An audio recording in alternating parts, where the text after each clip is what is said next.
ആരാധനയും സ്തുതിയും അർപ്പിക്കുകയാണ്. ത്രിവിത്യേക ദൈവത്തിൻ്റെ കൂട്ടായ്മയിലായിരിക്കുന്ന ഞങ്ങളിലേക്ക് അങ്ങ് ആത്മാവിൻ്റെ ഫലങ്ങൾ, ദാനങ്ങൾ, വരങ്ങൾ, അഭിഷേകം നൽകി അനുഗ്രഹിക്കുന്നതിനെ ഓർത്ത് നന്ദി പറഞ്ഞ് പ്രാർത്ഥിക്കുന്നു. നമുക്കൊരുമിച്ച് പ്രാർത്ഥിക്കാം. സ്വർഗസ്ഥനായ ഞങ്ങളുടെ പിതാവേ, അങ്ങയുടെ നാമം പൂജിതമാണമേ, അങ്ങയുടെ രാജ്യം വരണമേ, അങ്ങയുടെ തിരുമനസ്സ് സ്വർഗത്തിലെ പോലെ ഭൂമിയിലുമാകണമേ.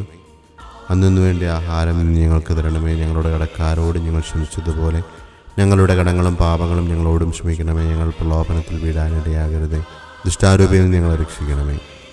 പരിശുദ്ധാത്മാവായ ദൈവമേ, അങ്ങേ ഫലങ്ങളാൽ ഞങ്ങളെ നിറച്ച് ദാനങ്ങളാൽ നിറയ്ക്കുന്നതിനെ ഓർത്ത് ഞങ്ങൾ നന്ദി പറഞ്ഞ് പ്രാർത്ഥിക്കുന്നു. പരിശുദ്ധാത്മാവിൻ്റെ ദാനങ്ങൾക്ക് വേണ്ടി ആഗ്രഹിച്ച് പ്രാർത്ഥിച്ചുകൊണ്ടിരിക്കുന്ന ഈ നാളുകളിൽ അഭിഷേക ജപമാലയിൽ പങ്കെടുത്തുകൊണ്ടിരിക്കുന്നവരിലേക്ക് ദൈവാത്മാവിൻ്റെ വലിയ കൃപകൾ ഒഴുക്കുന്നതിനെ ഓർത്ത് ഞങ്ങൾ നന്ദി പറഞ്ഞ് പ്രാർത്ഥിക്കുകയാണ്.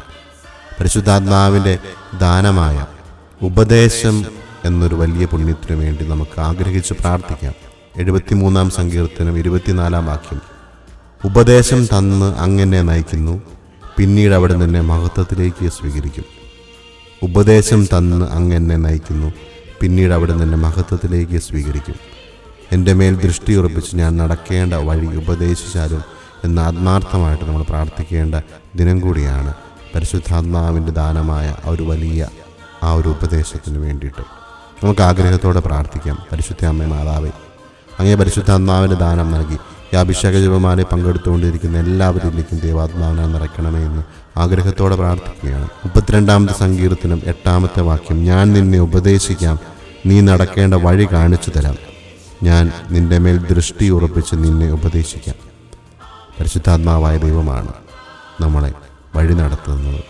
പരിശുദ്ധ അമ്മയോട് ചേർന്ന് നമുക്ക് പ്രാർത്ഥിക്കാം. നന്മ നിറഞ്ഞ മറിയമേ സ്വസ്തി, കർത്താവ് അങ്ങയുടെ കൂടെ സ്ത്രീകൾ അങ്ങ് അനുഗ്രഹിക്കപ്പെട്ടവളാകുന്നു. അങ്ങയുടെ ഉദരത്തിൻ ഫലമായി ഈശോ അനുഗ്രഹിക്കപ്പെട്ടവനാകുന്നു. പരിശുദ്ധ മറിയമേ തമ്പുരാൻ്റെ അമ്മേ, പാപികളായ ഞങ്ങൾക്ക് വേണ്ടി ഇപ്പോഴും ഞങ്ങളുടെ മരണസമയത്തും തമ്പുരാനോട് അപേക്ഷിച്ചു കൊള്ളണമേ. ആമേൻ. ഉപദേശം നൽകുന്ന തമ്പുരാനെ, ഈ ദിവസം ഞങ്ങളെ സമൃദ്ധമായി അനുഗ്രഹിക്കണമേ. ആമേൻ.